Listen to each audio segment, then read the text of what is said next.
Hey, I'm Raleigh and I'm 26, female. So, Patrick, my husband, and I go way back, like high school sweethearts, way back.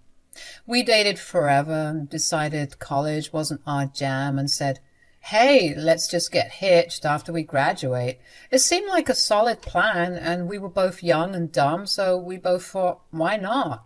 Life was all set for us. I had my dad's business to shower me with anything I could ever dream of, and Patrick was doing his thing too. Privileged? Oh, you bet. We never needed anything, living our best lives, thinking we were on top of the world. Now, Patrick, that guy, always wanted a bunch of kids, like fill the house with laughter and screams kind of dreams. He was an only child, so he was all about making sure his future kiddos had a gang of siblings to rely on. Cute, right? But here's where the story takes a twist. Try as we might, the whole baby making thing wasn't going our way. I had a string of miscarriages from 20 to 25, and let me tell you, that was a gut punch every single time. We were losing hope, and I started thinking Patrick would bail. One day, I straight up told him to go find someone who could give him the whole picket fence and bunch of kids deal. He got so pissed, y'all. You wouldn't believe it. Don't ever suggest crap like that to me again. Do you hear me? I guess he was in for the long haul.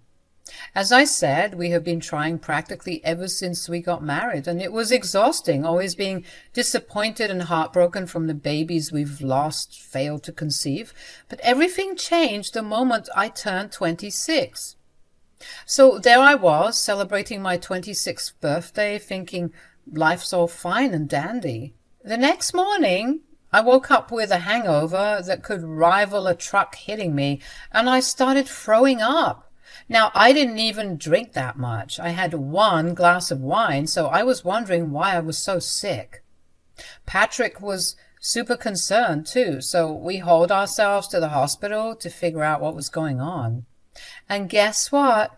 I wasn't throwing up from the alcohol. No siree. I was throwing up because I was pregnant.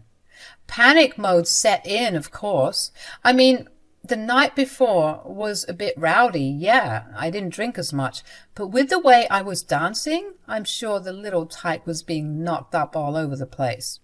But the doctors reviewed things and said the fetus should be fine and that I needed to show up for my scheduled checkups to make sure everything was peachy. Patrick and I were obviously over the moon, as you can imagine, but cautiously. I mean, we'd been down this path before and it wasn't very pretty. Nonetheless, we tried our best to be optimistic. This is what we'd been waiting for, right? Why not enjoy every moment of it while it lasts? Everything was going just swell for us, but enter the dark cloud named Mariana, my mother-in-law, that threatened to rain on our parade. You might be wondering where she's been all this time and why I didn't mention her. Well, that's because for the majority of my dating, married life, she's been missing. She missed our wedding and even missed out on our graduation, not because she wanted to, but because she was in the psych ward. Yep, you heard it right. Mariana's got some severe BPD, making her have these erratic outbursts, and let's just say she was a bit on the crazy side. We'd visit her as often as we could, and with each visit she seemed to be getting better and better. So imagine this. We come back from the hospital all pumped about the baby, only to find a letter from the psych ward. They're saying Mariana's shown significant improvement and can be released back into society, completing her rehabilitation program, and that she needed to be taken care of by her next of kin, or any other caretaker, just to ensure that she's easing back into society well. Now, Patrick's father wasn't about to take her in. They got divorced when Patrick was like 6. So guess who's the next of kin? Yup, Patrick, and by proxy, me. Now, this whole setup felt like a drunk pitch for a sitcom. A couple struggling to conceive, now all of a sudden dealing with pregnancy and a mentally ill mother-in-law. What could possibly go wrong? Spoiler alert, Everything. Absolutely everything. So when we picked up Mariana from the psych ward, things started off great. We were catching up, having a grand old time in the car ride home, making up for lost moments. But the moment we walked through our front door, it was like a switch flipped in Mariana. She wasn't the usual apathetic or disillusioned, which are common symptoms for someone dealing with BPD or other mental illnesses. No, she was just irritated, and not just a little miffed. She was downright snarky and mean. Of course, people with BPD can also become irritated and frustrated, but the signs are much clearer than someone who just wanted to be rude for no apparent reason. But that was Mariana. She started judging everything in the house, criticizing how we decorated, and said that she would have done a much better job if she wasn't locked up for all those years. And boy, that really set her off. Talking about the psych ward. Once she started, she just couldn't stop. She started complaining about the psych ward, how awful it was, and how she despised every minute there. Then came the blame game. She pointed fingers at Patrick and me, saying it was our fault she ended up there. What? And now you two have to make it up to me for all those years I was alone and abandoned. I'm standing there like, what the heck? And Patrick, being the good son he is, tells me he'll handle it. He starts calming her down, assuming she's having another episode, but wasn't. She was fully present, aware of everything, and she just started cursing us both out. It left me heartbroken and confused. Later that night, when Patrick and I were in bed, I asked him if he thought the psych ward made a mistake releasing Mariana so early. Maybe it's just gonna take some time for her to adjust to everything. I mean, it can be a lot for someone who's had to watch paint dry for all those years. You're right. Maybe all she needs is a bit of time. And in the meantime, we should keep the pregnancy on the down low. It's a big change she might not be expecting, and we wouldn't want to rock the boat too much. Okay, babe, I got you. You're right. We'll tell her when the time is right. The right time never came, though. Every day it felt like things were getting worse. Patrick and I tried to be patient, thinking Mariana was just having a tough time adjusting to everything. But the more I dug into BPD behaviors and characteristics, the less it made sense. She wasn't lining up with the typical episodes you'd expect. It just seemed like she was using her disorder as an excuse to act intentionally crazy, which was not cool at all. She was lazy, rude, and downright crass. Dirty laundry was her way of decorating the place, and she acted like she was the queen of the castle. It was driving us nuts. And with me being pregnant, the smells, the noise, the bad behavior, it was all especially triggering for me. I put up with her antics for a solid 2 months, but enough was enough. I had to put my foot down. I told Patrick, I can't take it anymore. She's driving us insane. Us? Me and the baby. Count me in. I've had it up to here with her BS. Okay, great. So what are we going to do about her? Honestly, I don't know. This isn't good for me or the baby. You know how hard it is for us to have one, and the stress isn't making anything better. What if we told her about the baby? Really? Now? It might make her calm down and realize that there's a bundle of joy on the way, that she has to act right now. It might motivate her and make her happy. You're right. Maybe it's time we spill the beans. I don't admit this often, but my husband was making a lot of sense. I mean, what kind of mother doesn't want to be a grandma, right? It had to be the thing to make her act better. So to realize there were other people living in the house that she needed to consider and accommodate. So that was the plan. We found her sprawled out on the couch, her designated lazy spot, and we carefully and cautiously spilled the news. And let me tell you, it was like navigating a minefield. What's going on? Why are you hovering over me like that? Mama, we have some news that we wanted to share with you. What is it? Can't you see I'm busy? Well, we just wanted to tell you that we're having a baby. We were expecting something, anything, but we got nothing. Zilch, nada, nothing. She didn't jump up for joy. She didn't even yell. She just went back to watching TV. Did you hear me? I said we're gonna have... Yeah, I heard you the first time. Is that why you look so fat? Listen here, you little... Okay, I think that we can all just take a deep breath and appreciate the good news. Mama, aren't you excited? I don't care. Oh, why not? Why should I? Mariana's apathy really got under our skin, but it seemed to be hitting Patrick harder than me. After that baby news talk, he stormed off, and of course I followed. I tried comforting him, but he was seriously upset, wondering why his mother was being such a pain. It hurt, you know. We'd been trying for so long, and she knew it. Now that the good news was finally here, she couldn't care less. It was insane. I started thinking maybe she needed to go back to the hospital because no sane person acts that way. Patrick was livid, thinking she was being ungrateful and rude for no reason. I couldn't agree more. But I had a baby to cook, and Patrick had a business to run, so we decided to deal with Mariana the best we could while juggling other life priorities. We figured our love for her would be enough, but maybe we were approaching things all wrong. We tried spending more time with her and getting her into hobbies like crocheting and baking. Heck, we even took her to a butterfly sanctuary in the park. As well, of course, making sure she went to therapy. But she'd always cause a fuss, and it felt like anything we did just made her unhappy. So we kind of stopped trying so hard. And with the therapy, the jarring thing is that her therapist would report so much improvement that she probably would only need sessions once a week as opposed to the 4 sessions she was doing. Patrick and I were completely baffled, as you can imagine. It just wasn't making sense. Were all these doctors incompetent? Or was my sweet dear old mother-in-law just acting horrible with us? Now, I hit my 3rd month of pregnancy and the anxiety really kicked in.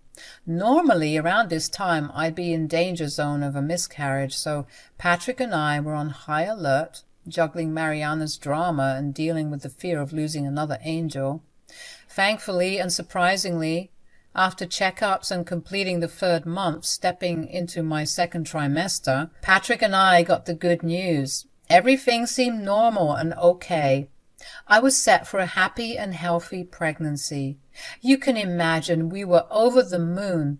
We'd never made it this far before, and this was obviously cause for a celebration. So Patrick decided to celebrate our progress by taking Mariana and me to this fancy restaurant. It was meant to be a double whammy, celebrating the good news about the pregnancy and breaking it to Mariana that everything was going well with the pregnancy for once.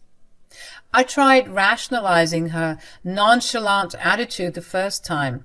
Maybe she was just used to hearing sad news whenever we lost a baby and decided that she couldn't get her hopes up anymore in case she'd be disappointed all over again. I figured this time would be different, you know, since we got such good news on our progress. But when we shared the news once again, we got crickets. It was weird as heck, and Patrick was pissed all over again.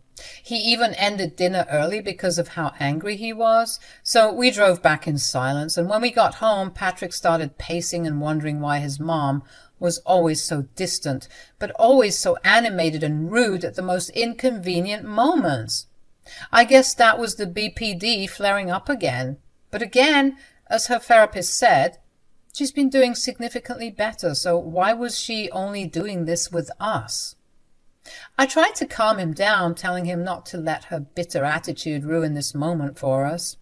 He eventually agreed, and we decided to keep doing our best to make her happy and listen to what her therapist had to say. 3 more months rolled by, and I was nearing the end of my 2nd trimester.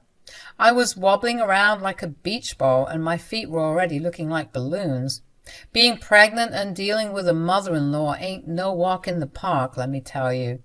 The more I was showing, the meaner she was getting, calling me a whale, a cow, all sorts of charming names. One night, Patrick was working late into the night, not unusual. He often came home pretty late anyway.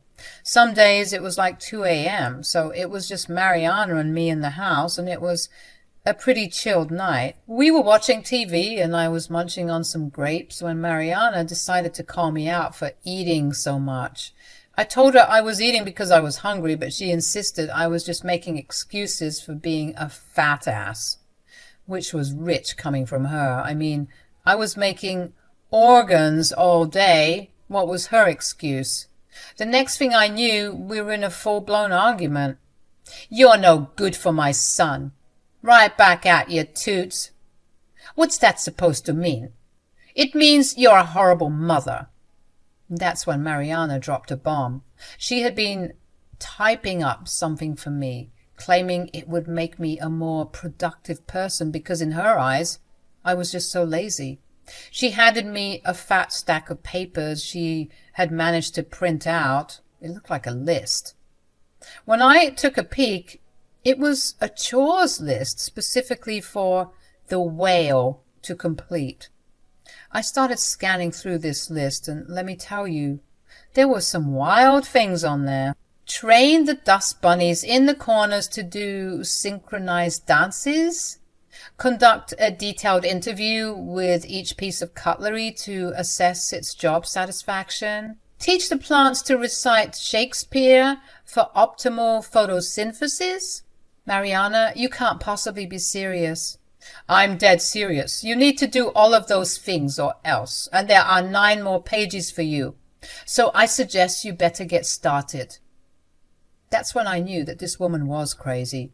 She clearly had lost her mind, and with her temperament, I no longer felt safe in the house. I calmly tried to tell her no, realizing that she might have been going through another episode, but this just made her even more angry. Mariana looked like she was about to murder someone. She stormed off to the kitchen, and for a moment I thought she had gone to get some water or something to calm her down. But when she came back out, she was holding a knife. I tried to get up as quickly as I could, given my state, and started backing away. The therapist had told us that in seemingly violent episodes like this, we should stay calm and try to soothe Mariana, even trying to call people for help if things get really scary. But none of the tricks were working, and fear was settling in. I looked at my phone, which was too far out of reach at that moment, and Mariana noticed. "You can't call for help now, Raleigh." Mariana kept pushing up on me, and I found myself by the front door. She told me to get out, claiming I was lazy and a waste of space. I obviously told her I couldn't do that, but she didn't care. She insisted, and eventually I caved. All I was wearing was sweatpants, a sports bra, and some fuzzy socks because it was winter and it was snowing like crazy outside.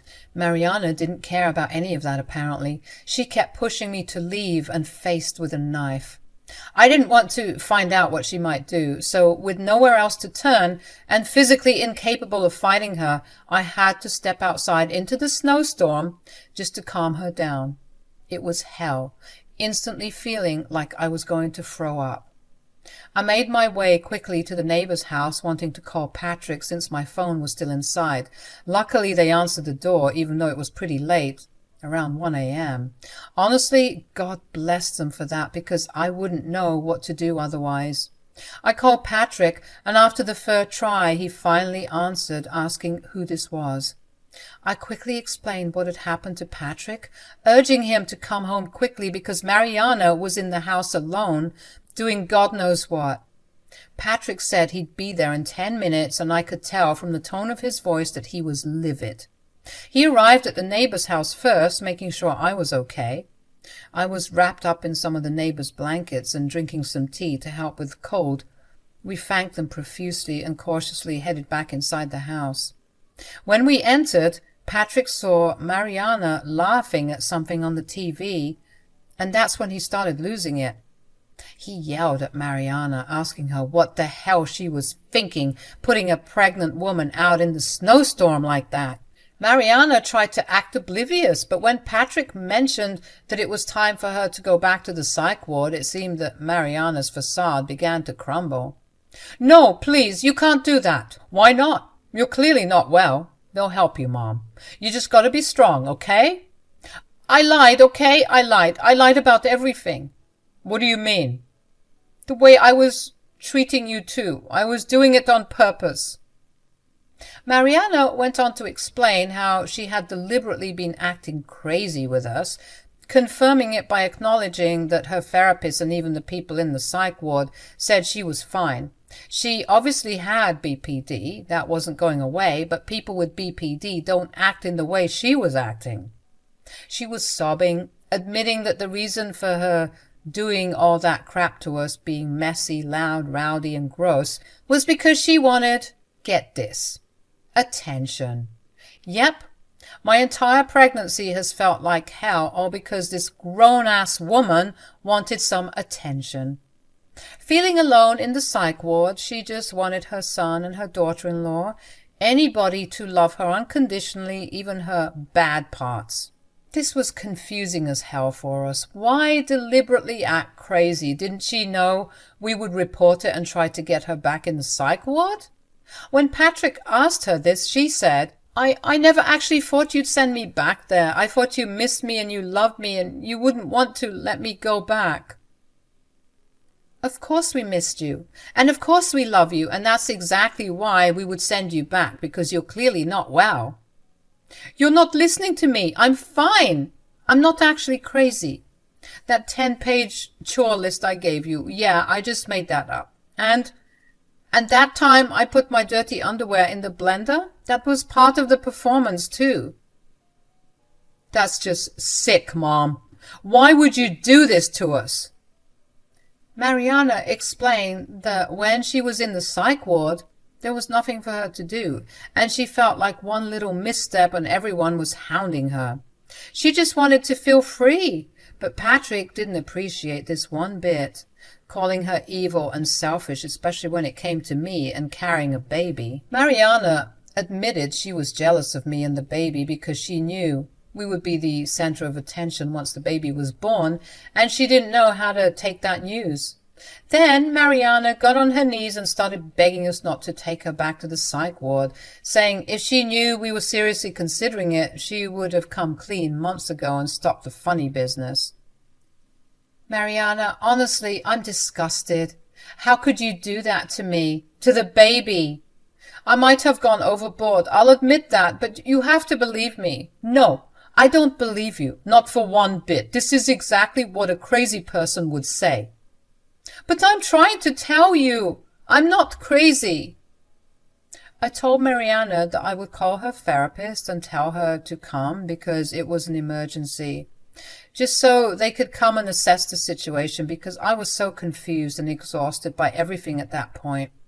Patrick was still talking to his mom, and she was still on her knees begging and pleading, but I had to do what I had to do. Even if she was telling the truth and she actually was pretending to be crazy as some part of her twisted plan to get more attention, I still wanted to see her getting taken away, because if any of that was actually true, then I could never forgive her for that crap. She put me out of my house, for God's sake, in the freezing cold. And she expected forgiveness to come that easy? Maybe she really was crazy, if she ever believed that. She was sobbing on the floor when her therapist as well as a paramedic arrived at our home, not making her case look good if she was actually mentally stable, in my opinion. I explained the situation, showing them the list of chores she had given me as some form of proof that she was clearly unstable, because what she had typed up was complete nonsense, and I told them to take her back to the psych ward so that they could assess the situation. She was kicking and screaming the entire way to the van they brought, but luckily the paramedic could handle her. Patrick and I watched from the door, and the entire time she was yelling, "I'm not crazy!" But Patrick and I couldn't be too sure. In either case, I was glad I was getting that nut job out of my life. Part of me hoped that she was telling the truth about her pretending to be crazy, because that meant that she had landed right back in her personal hell as punishment for her actions.